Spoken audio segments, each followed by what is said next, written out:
Hey Andy, welcome to Crosswalk Talk. Thanks for joining me.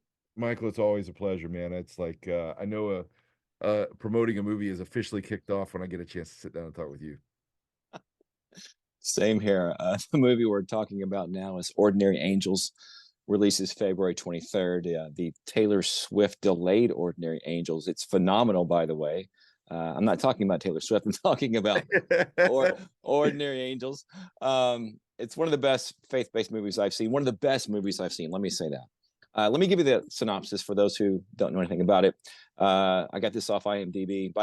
It's about the incredible true story of a hairdresser who single-handedly rallies an entire community to help a widowed father save the life of his critically ill young daughter. Um, why did you want to make it? It's one, and thank God for Taylor Swift. Because I think, we were at a rock and a hard place because the strikes were going on, and we crafted this whole movie around Hilary Swank being a star vehicle for her and Alan Ritchson, and neither one of them were able to help us promote it. So when Taylor Swift swooped in and kind of conquered the fall, it Yeah, gave a great excuse to say, let's push this thing to February. And Lionsgate supported that, and now the strike's over, and Hilary Swank is gonna be out in front of it. right. So, for us, you know, uh, this is a story that kind of caught us off guard. We didn't go out looking for this story. It came to us from the most unlikely place. Uh, for whatever reason, Dave Matthews of the Dave Matthews Band fell in love with this story. He saw the true story of it and was like, "This has to be a movie." He's not necessarily a particular person of faith, but he just fell in love with the story. So he took it to a producer, John Berg, that produced the movie Elf, said, "We need to make this movie." They ended up taking it to Lionsgate, and Lionsgate said, oh my goodness, this is a great faith story. It needs to come to Kingdom." They brought it to us, and we said, not only do we love the story, it really fits the DNA of the stories that we tell, but the other thing is we know this church, Southeast Christian Yeah. Church, the movie's about. Uh, Tony Young, the chairman of our board, is an elder at that church. So we're like, Hmm. holy cow, it's meant to be. And so John Gunn came on board that did Case for Christ, and he came on board to help rewrite it. And then he decided he wanted to direct it, and he directed his pants off. This movie is special. When we did the test screenings for it, it scored a 98 twice. It's the highest testing film in the history of Lionsgate. And I didn't direct it. John Gunn did. It's fantastic. That's unbelievable. And of course, Kingdom Story Company is releasing it, the same company behind Jesus Revolution. I can only imagine American Underdog, Woodlawn, and I Still Believe. It stars, as you said, Hilary Swank and Alan Ritchson. I saw a few snow scenes in Yeah. this movie. Were those challenging to film? Oh, absolutely. They decided they wanted to film it in Canada, and so it got filmed in Winnipeg, and so it was frigid. So they went up there, and we filmed all the snow sequences first, and to be able to kind of get the authenticity, and then Yeah, after that, we let the snow melt and filmed all the other stuff. And so it was that everything you see is very, very, very real. that's so awesome. It occurs to me that our society is so divided right now. We can't agree on anything. We're always arguing, Yep. and this seems to be a movie that kind of goes the opposite of that. It seems to have some themes that our society needs to hear.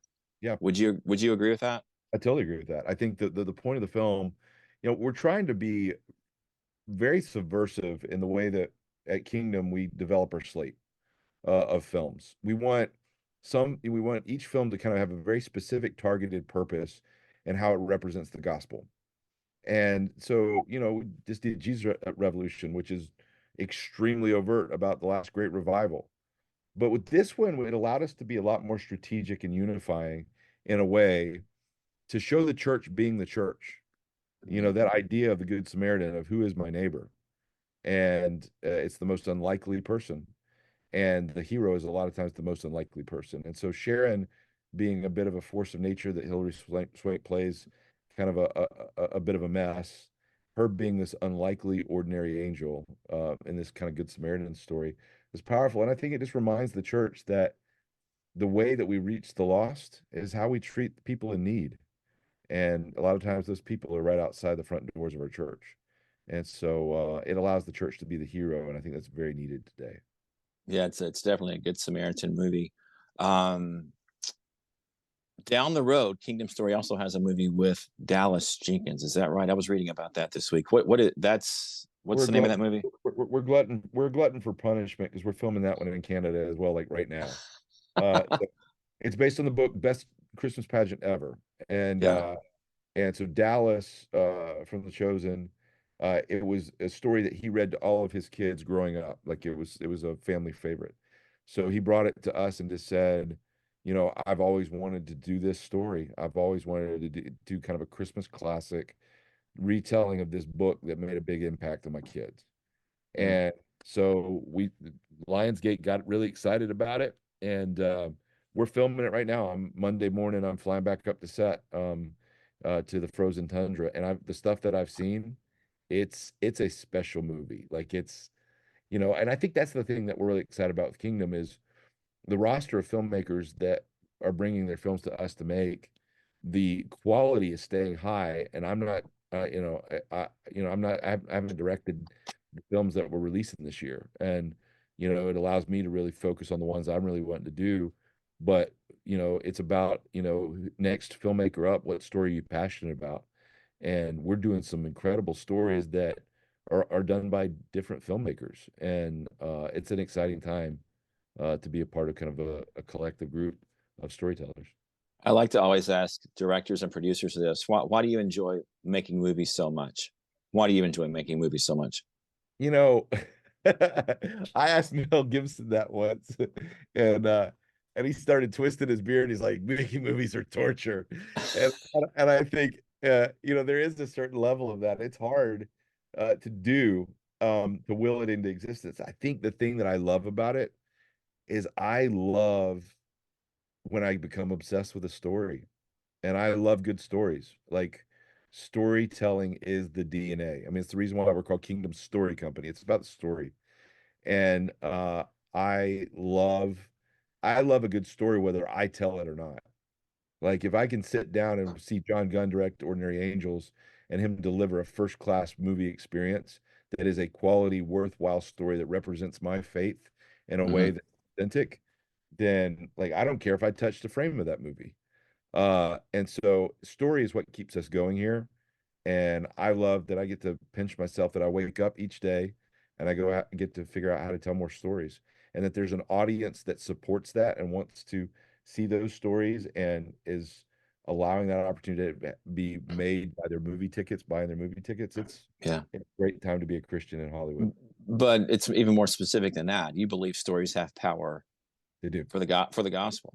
They do. I mean, I think they have the power to change lives. I mean, you look at what my brother and Brent McCorkle were able to do with Jesus Revolution, when they Mm. did that, they this summer, after that movie came out, they had two mass baptisms at Pirates Cove that the different churches supported.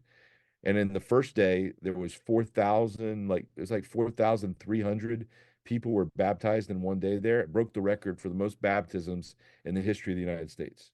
And then they did a second one about 2 months later that had over 4,000.